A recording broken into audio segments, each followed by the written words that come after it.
The results of 7 key district attorney races in California on Tuesday could trigger vast changes in how the law is enforced for more than 12 million Americans.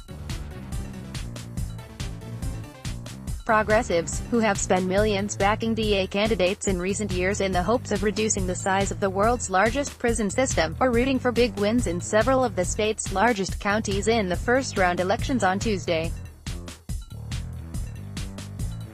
If the top finisher in each race wins a majority of votes, they will win the district attorney office seat. If no single candidate captures the majority of votes, the top 2 candidates with the most votes will move on to a final round in November. California district attorney races are technically nonpartisan, so candidates are often not identified by political party. Here are 7 races to watch. Sacramento District Attorney Anne Marie Schubert announces the arrest of a suspect in the Golden State Killer case on April 25. She has faced criticism for refusing to pursue charges against police officers. Sacramento County, population, 1.5 million, candidate Noah Phillips, who identifies as a lifelong Democrat, is a deputy prosecutor in the Sacramento County District Attorney's Office who is in a heated race against his boss, incumbent DA Anne Marie Schubert, a registered Republican.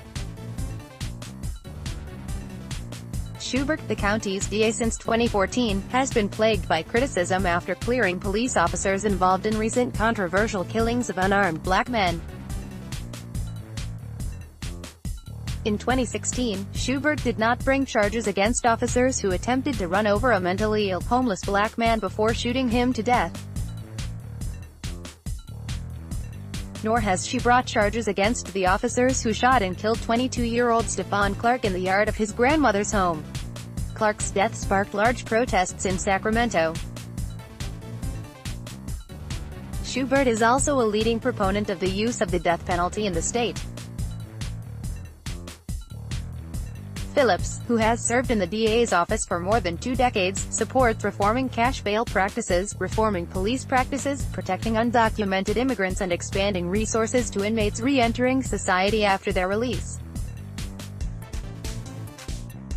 Following the Clark killing, Phillips announced he'd address racial disparities in the criminal justice system. He's won the endorsement of the Real Justice Political Action Committee, a group focused on electing reform-minded district attorneys around the nation, and Color of Change Political Action Committee, a progressive group helping to mobilize black voters to elect reform-minded candidates around the nation. Yolo County, population, 200,000, adjacent to Sacramento County and Yolo, Deputy Public Defender Dean Johansen is challenging incumbent DA Jeff Reisig, who is seeking his 4th term. Reisig, who has not faced an opponent since first running for the office more than a decade ago, has enacted some reforms while in office, notably a community court that aims to help keep low-level offenders out of the criminal justice system and has been called progressive enough by the Sacramento Bee editorial board. But Reisig has been criticized for not doing enough to reduce the racial disparities of charges and incarceration in Yolo County. Running on a broad reform platform, Johansen, who has won the endorsement of the local Democratic Party, has pledged to support diversion programs for youth offenders to help keep them out of the criminal justice system, end practices that criminalize poverty, mental illness and substance abuse, and stop seeking the death penalty in the counties. Graves has worked in the county DA's office for more than 2 decades as a prosecutor and is head of the Family Violence and Sexual Assault Unit. He's won the endorsement of the East Bay Times editorial board, which said Graves, with his 22 years of experience as a prosecutor in the county DA's office, was its clear choice.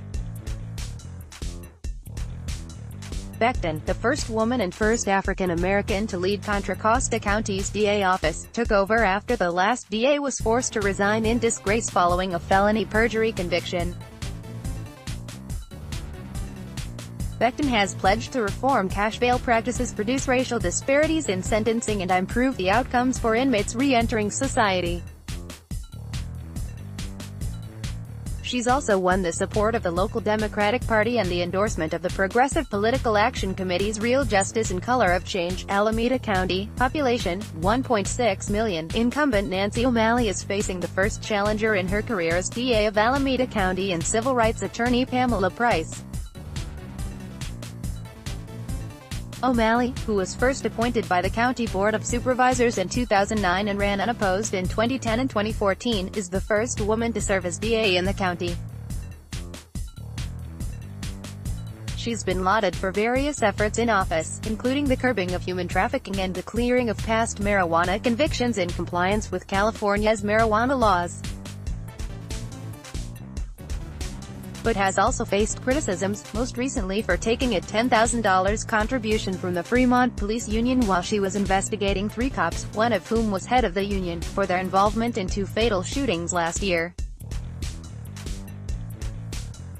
She later cleared the officers of any wrongdoing in the cases. She's been endorsed by the local Democratic Party. Progressive reformer Price, an advocate for criminal justice reform, has campaigned on ending cash bail, expanding alternative programs to help some offenders avoid incarceration, protecting undocumented immigrants, and has pledged to create a police accountability unit to review allegations of misconduct by cops. She's also received endorsements of the Progressive Political Action Committee's Color of Change and Real Justice. Riverside County, population, 2.3 million. Incumbent veteran prosecutor Mike Hestron is facing off against defense attorney Laura Gressley in Riverside County. As district attorney, Republican Hestron has pursued the tough-on-crime policies the office is known for. But he has also pursued innovations, expanding alternative sentencing programs and supporting crime prevention programs aimed at keeping at-risk youths from falling into the criminal justice system and reducing recidivism. Gressley, who does not identify as either Democrat or Republican, has pledged to restore balance into the system. She supports alternative sentencing programs, including the ones Hestron has implemented, but believes they could be further developed and better funded. She also supports cash bail reform and community crime prevention programs with the aim of reducing incarceration. San Diego County, population, 3.3 million. In San Diego County, Democratic Public Defender Genevieve Jones-Wright is challenging Republican incumbent Summer Stephan, who was appointed last year. Stephan is a career prosecutor who has served in the office for nearly 3 decades. She's been lauded for her work in combating sex crimes and human trafficking. She also helped to establish diversion programs in the county, including one that aims to help homeless people who commit low-level offenses avoid convictions, but Stephan has been criticized for her lack of action reforming cash bail practices. Color of Change PAC, which endorsed Jones-Wright, said Stephan is not committed to reforming policies that disproportionately harm black and brown people. Jones-Wright is running a campaign pledging sweeping changes for the criminal justice system in the county, including reforming cash bail practices, establishing a DA-appointed panel to review police officer shootings, supporting alternatives to incarceration, avoiding charges for some low-level offenses, and enacting restorative justice programs. She has also received an endorsement from Real Justice. San Bernardino County, population, 2.1 million. In San Bernardino County, former Deputy District Attorney turned defense attorney Jason Anderson is facing off against incumbent DA Michael Ramos, who is seeking his 5th term as San Bernardino's top prosecutor. Serving 16 years as district attorney, Ramos, a Republican, has long pursued aggressive policies in the region, notably through the crackdown of gang offenders. He's long faced criticism for fighting the release of William Richards, a man wrongfully convicted of murdering his wife. Ramos fought for more than a decade to keep Richards, who was finally released in 2016, behind bars. Anderson, who has received an endorsement from the Progressive Color of Change PAC, has pledged to address racial disparities in charging and sentencing, establish a restorative justice program for adults with criminal records, and increase transparency in office operations. Download. Do you have information you want to share with HuffPost? Here's how.